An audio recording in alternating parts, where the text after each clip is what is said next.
مسجد میں نماز پڑھنے سے آدمی خدا تعالیٰ کے سامنے ہوتا ہے یا گھر میں؟ السلام علیکم ورحمۃ اللہ وبرکاتہ۔ بسم اللہ الرحمن الرحیم۔ سوال: آپ صلی اللہ علیہ وسلم خود کیوں نہیں لکھ لیتے تھے؟ جواب: اس لیے کہ آپ امی تھے۔ سوال: امی کسے کہتے ہیں؟ جواب: جس نے کسی سے لکھنا پڑھنا نہ سیکھا ہو اسے امی کہتے ہیں۔ اگرچہ حضور صلی اللہ علیہ وسلم نے دنیا میں کسی سے علم نہیں سیکھا، لیکن خدا تعالیٰ نے آپ صلی اللہ علیہ وسلم کو تمام مخلوق سے زیادہ علم دیا تھا۔ سوال: حضرت جبرائیل علیہ السلام کون ہیں؟ جواب: فرشتے ہیں، خدا تعالیٰ کے حکم پیغمبروں کے پاس لاتے تھے۔ سوال: مسلمان خدا تعالیٰ کی بندگی کیسے کرتے ہیں؟ جواب: نماز پڑھتے ہیں، روزے رکھتے ہیں، مال کی زکوٰۃ دیتے ہیں، حج کرتے ہیں۔ سوال: نماز کسے کہتے ہیں؟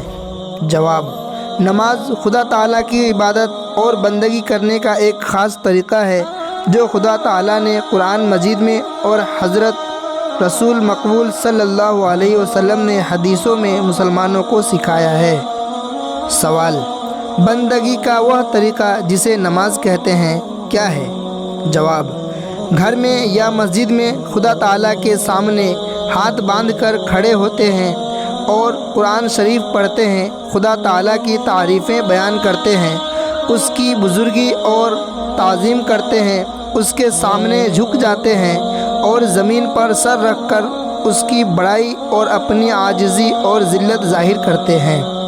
سوال: مسجد میں نماز پڑھنے سے آدمی خدا تعالیٰ کے سامنے ہوتا ہے یا گھر میں؟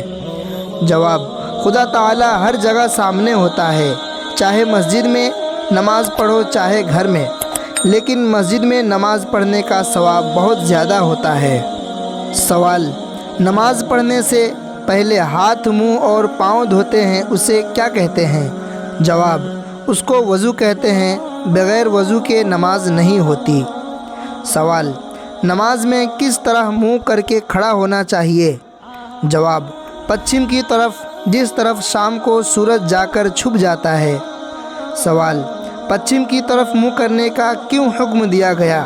جواب: مکہ معظمہ میں خدا تعالیٰ کا ایک گھر ہے جسے خانہ کعبہ کہتے ہیں، اس کی طرف نماز میں منہ کرنا ضروری ہے اور وہ ہمارے شہروں سے پچھم کی طرف ہے، اس لیے پچھم کی طرف منہ کر کے نماز پڑھنا چاہیے۔ اگلے سبق میں اور بھی اچھی باتیں آئے گی، تو آپ ویڈیو میں بنے رہے اور چینل پہ اگر نئے ہیں تو چینل کو سبسکرائب کریں اور ویڈیو کو لائک ضرور کر دیں۔